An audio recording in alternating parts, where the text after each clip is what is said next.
Good morning and welcome to Things We Learn on a Monday morning. And today we're diving into a generational standoff. No, not the boomers versus everyone. This one is a little more closer to home. Gen Z versus millennial.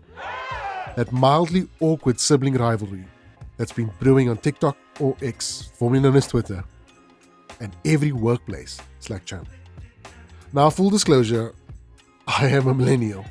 Born somewhere between Walkmans and wireless earbuds, we survived Y2K, dial-up internet, and the trauma of skinny jeans. Yes, I've had my fair share of skinny jeans, and there's evidence online. Fast forward, there's Gen Zs, bold, creative, unfiltered, calling out brands for performative values, speaking truth to power, and confidently reviving fashion brands we just finished recovering from. So here's the real question. Can Gen Z and millennials actually find common ground? Or are we destined to keep side-eyeing each other in open-plan offices and on family group chats?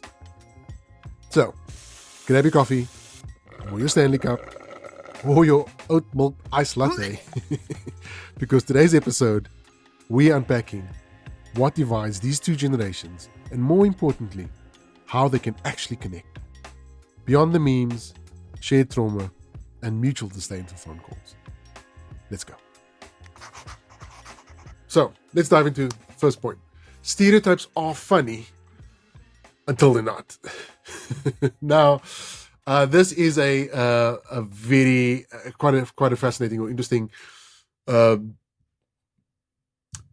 conversational point, because everyone has a viewpoint or stereotype about another generation, and particularly between Gen Zs and millennials, there are quite a few which are so funny until they're not. But so before we jump into it, I want to play this video clip. It's a YouTube short which I think would just be it'll be apt or more quite fun for this particular point.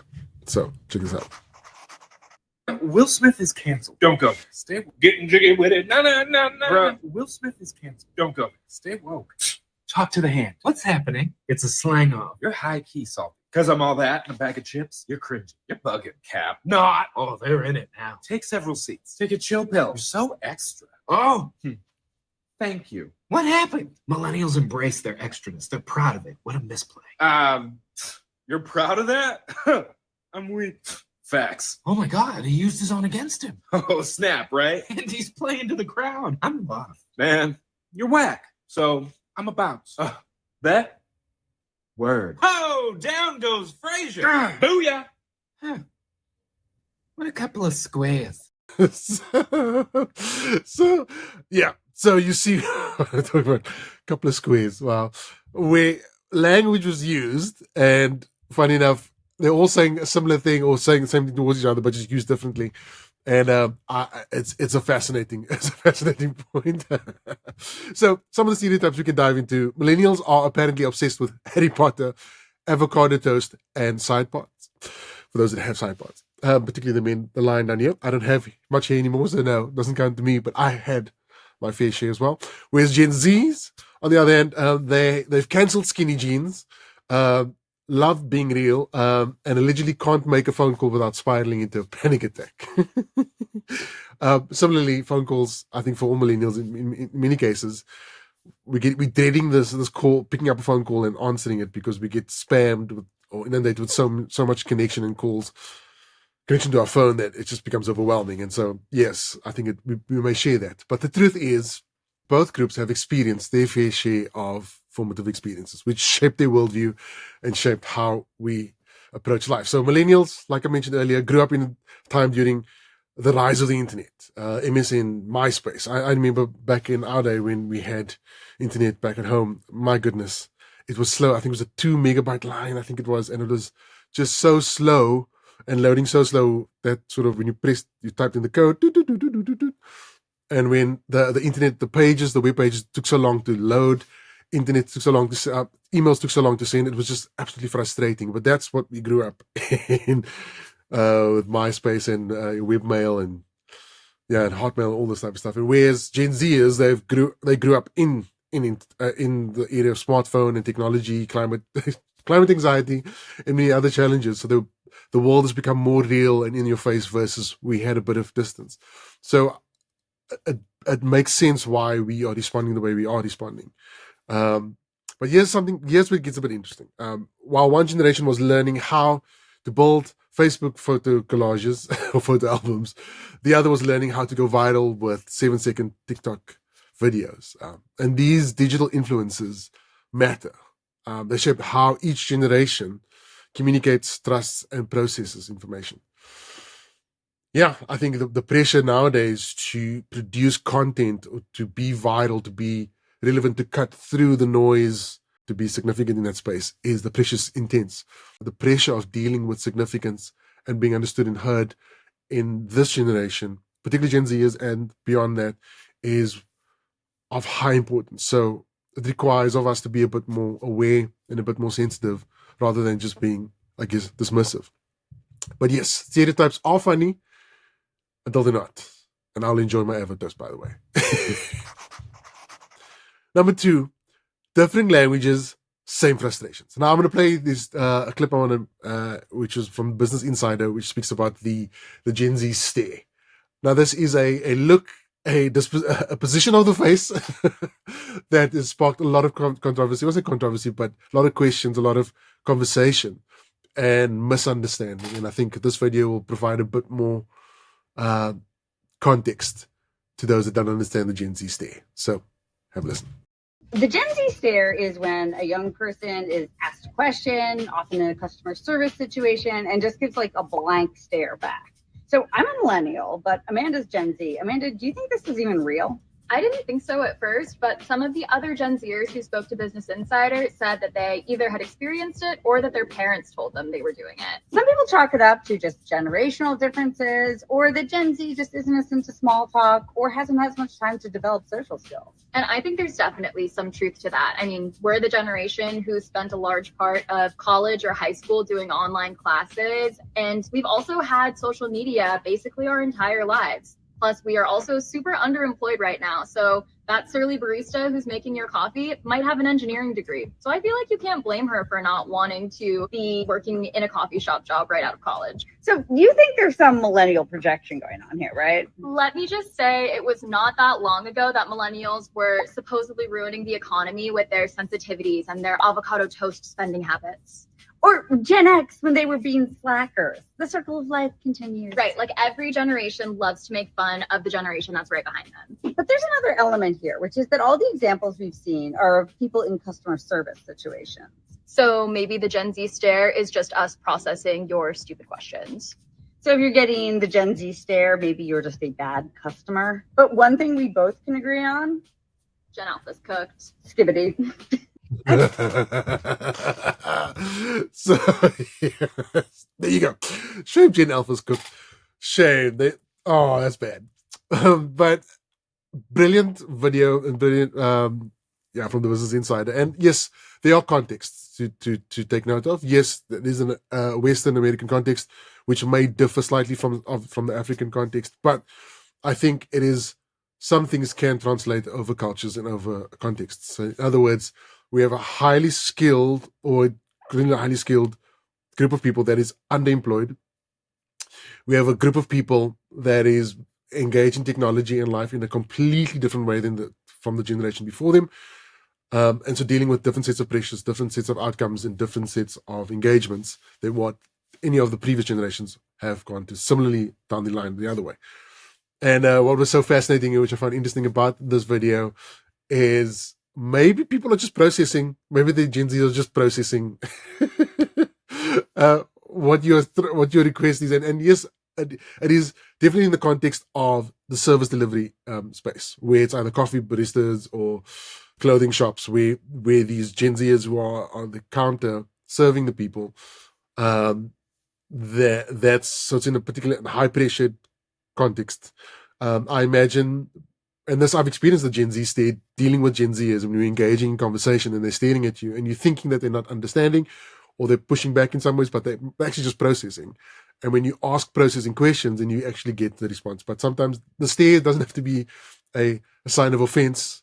or attack. It's just sometimes just their thinking face, and maybe sometimes it is an attack. But in the cases that I've engaged with Gen Zers, they're just standing and they're processing, and they're allowing you to talk, to finish your thought, and so for you to engage a bit more. So yes. And here's another article, I think, just to further to support that. So there's an article from Zandesk blog, and it's customer service expectations and the differences between millennials and Gen Zs. And I just want to hone in on this, and this just further supports the particular video.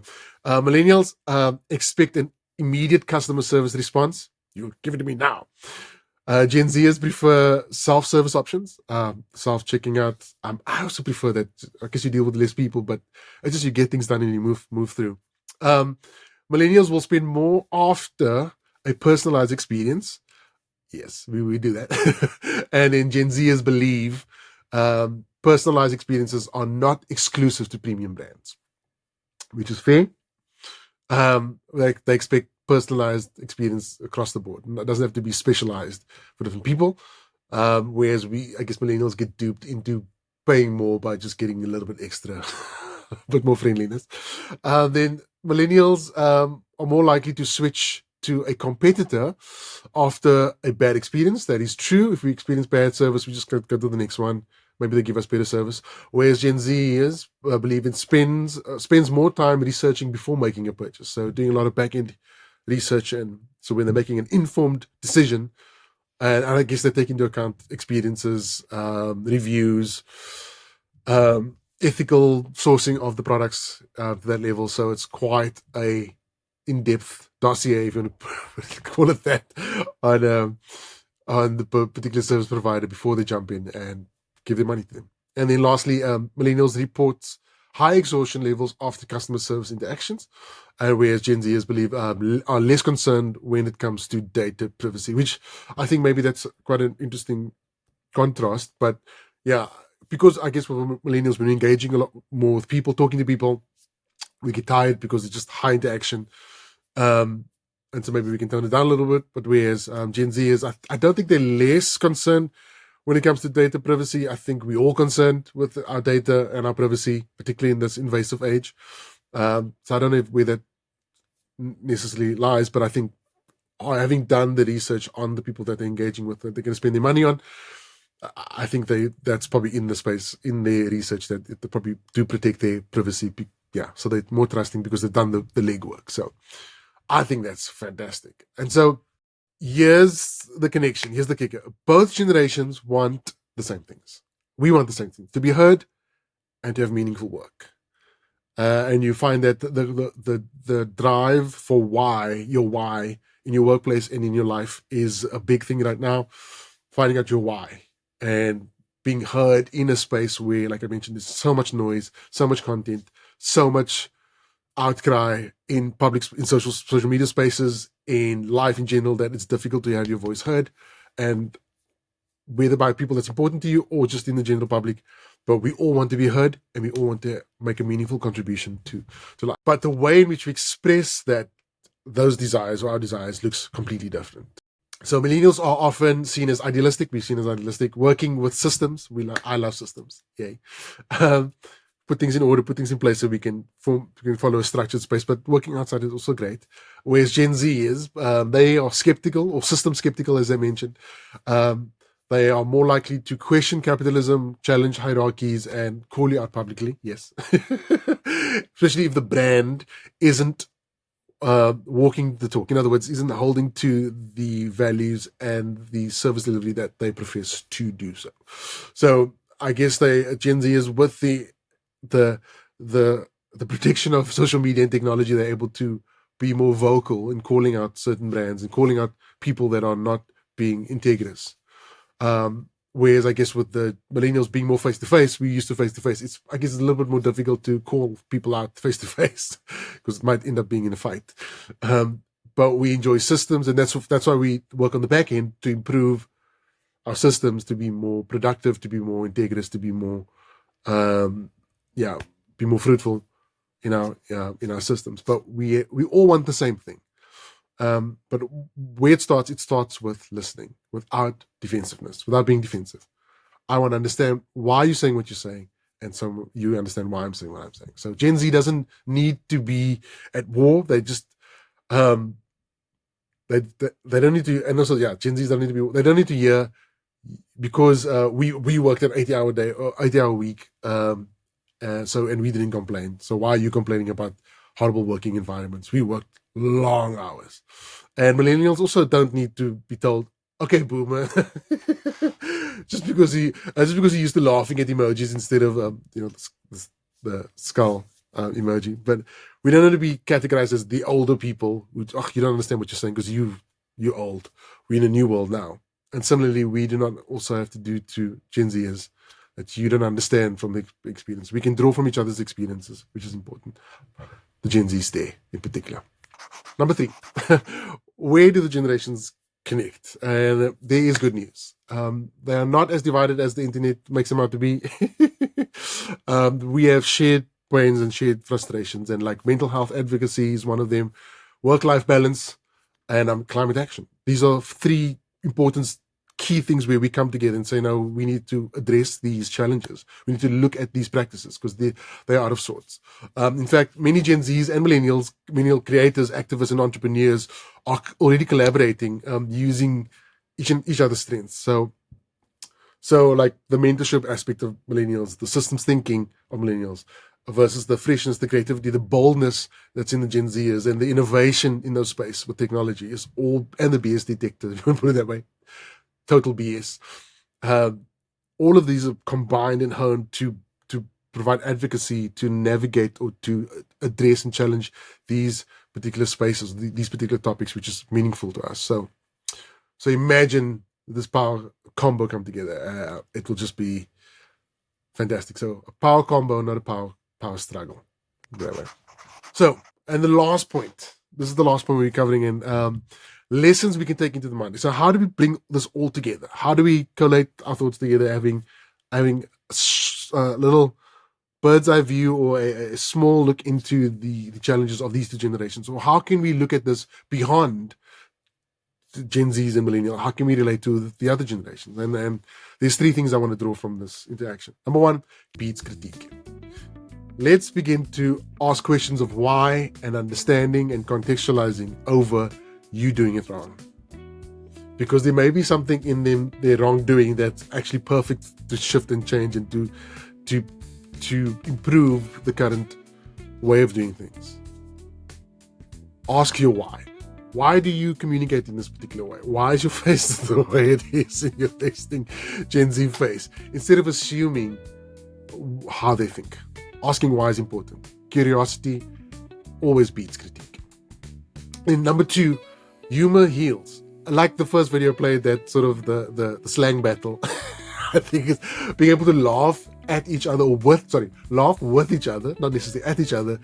Sometimes at each other it's even more funny. It actually works better. But laughing with each other, or learning to understand that through laughter and humor, rather than just focusing on our differences as a divisive nature. But laughing at why millennials like avocado toast and skinny jeans and systems versus why does Gen Z have a resting face, which can be super offensive or super intense actually.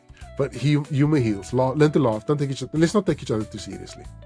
And then lastly, collaboration is the future. We said across the board, collaboration in any form of business and any form of interaction and community is the future. We need to learn to work together. So if millennials can bring their Google Docs, yay, and Gen Zs can bring the Discord server, those who don't know Discord, go do your research, then maybe we can build something amazing. Maybe we can build something fantastic. Maybe we can shift the culture and use our strengths to bring something fantastic and build a brighter future. So that's the conversation today. And I hope that you are able to take this beyond just the millennial Gen Z conversation to many other generations. And yeah, I hope you found this episode fascinating and insightful. And just some extra news with this podcast, I thought I'll throw it in here. We've been getting some exciting interactions and guests that want to be part of the podcast. So in the next rollout, the next few months, will be some engaging conversations. And I won't spoil it for you, but it's just different. And so thank you for those that have been reaching out to be on the pod, and some of you want to launch your books, so it's become a book launching podcast, a resource building podcast. But I'm glad that you are finding this podcast helpful, engaging, and adding a little step to your life, a bit of joy to your life. So yes, thank you for spending time with me this morning on this Monday morning. So if this episode made you smile, made you laugh, made you giggle, if you're watching it on YouTube, like, subscribe, comment. If you're listening to it on all other podcast platforms, then just email me. Hey, email me, or on Instagram or any other socials. Just drop me a message. Say, I love the podcast. I love the episode. This is why I liked it. And that type of feedback really, really helps me. And I find it completely fun to engage with you. So until next time, stay curious, stay kind, and keep learning.